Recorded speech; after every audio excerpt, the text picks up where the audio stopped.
To make this canning jar cover, I'm using my 6x6 hoop. I've got 2 layers of wash away stabiliser. My fabric's cut to size. You can use either batting or, like I am, heat and bond interfacing there.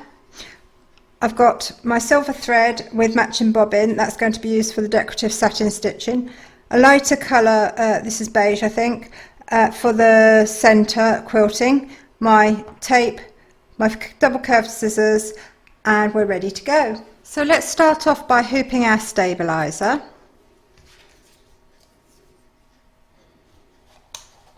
I'm now going to pop that in my machine and stitch round number 1, and that's going to do the outline.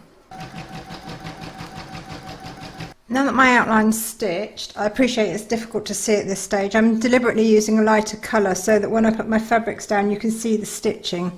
But you'll see it in a minute.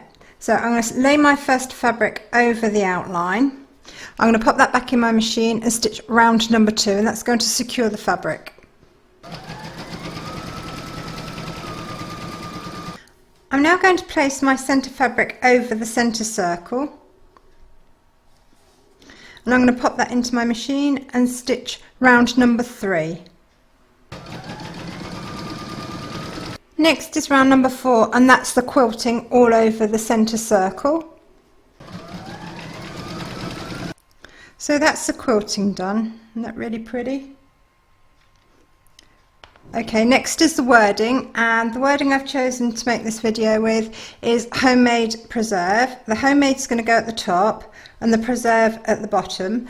I've loaded a dark grey into my machine for the lettering so that it shows up against the background. So I'm going to pop that into my machine and start the first word with round number 5.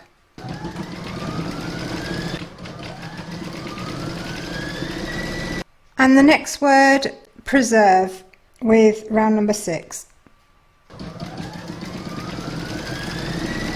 Next we're going to trim up the fabric around the centre, but we're going to leave the outside one.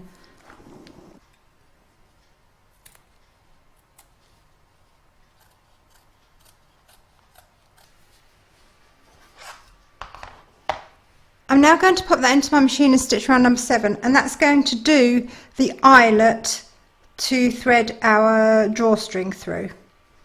I just want to add that it was important to trim up around here because depending on the size that you're going to stitch, the centre fabric would interfere with stitching of the eyelet, so that's why we've trimmed that up before we stitch that. Now we're going to add our backing fabric, so I'm going to turn my hoop over and place my fabric face up over the outline here, and I'm going to tape it in place.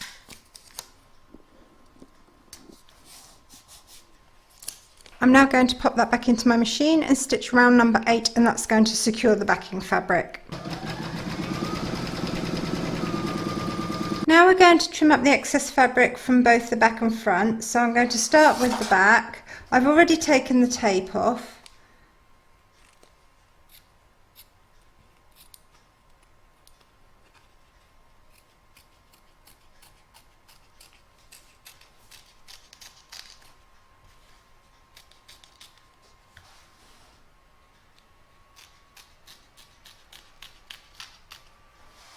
Now I'm going to pop that back into my machine and stitch round number 9, and that's going to zigzag the raw edges in the middle and on the outside edges.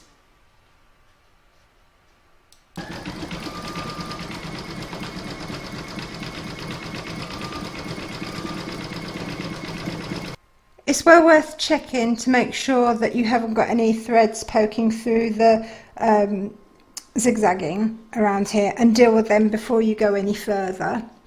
If you have, trim them off, and if needs be, re-stitch round number 9 again if you've trimmed the thread by accident. Next we're going to stitch round number 10, and that's going to do the channel for the drawstring.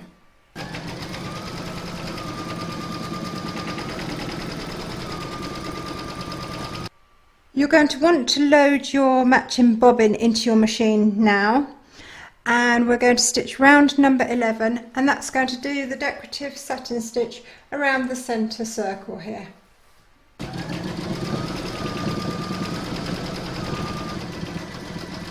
And now for round number 12, and that's going to do the decorative satin stitch around the border.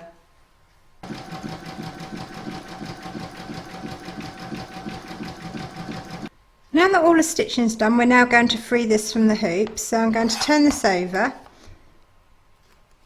and run my scissors around the edge. If you prefer, you can remove it completely from the hoop and trim around it.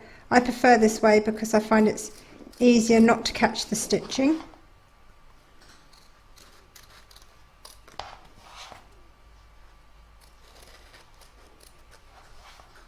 We're now going to remove all the excess stabiliser from around the edge, and for that I'm using a cotton bud dipped into warm water.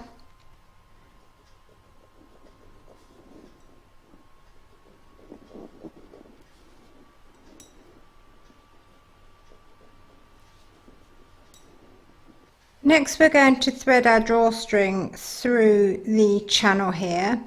And for this bit we're going to need some either ribbon, cord, string, anything that you're going to use as your drawstring. I've got a very large-eyed needle to thread it through with, and my stitch unpicker, and we're going to start off by making a hole in the eyelet. So I'm just going to take my stitch unpicker and, staying within the centre of the stitching, I'm going to poke this through and catch just the top fabric and the stabiliser. I don't want to cut my back fabric at all. So when I've brought the point of my unpicker back up, I'm just going to push that to open up the hole, and I'm going to just use my scissors to push back the threads so that I can get my needle and ribbon through.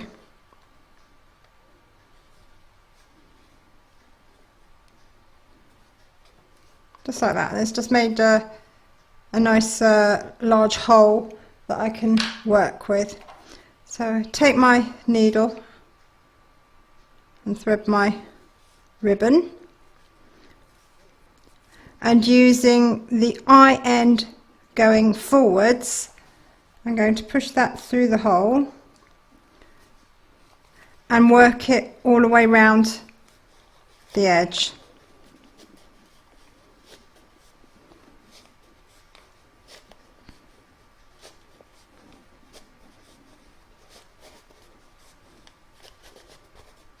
I'm going to come back up through the eye of the eyelet.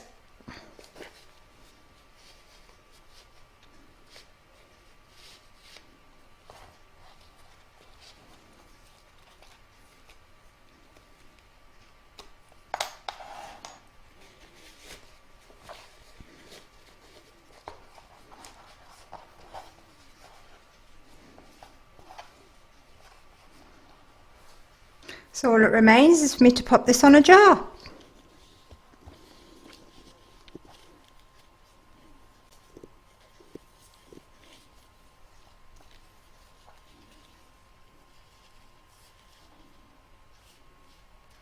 And there, how pretty is that? I hope you enjoyed this stitch along. If you did, please give me a thumbs up. Don't forget to subscribe to be notified of new videos as they're published. Do pop along to Kreative Kiwi's Facebook group. There's lots of fun ideas and inspiration there, and we'd love to see what you make with the Kreative Kiwi products. And thank you very much for joining me.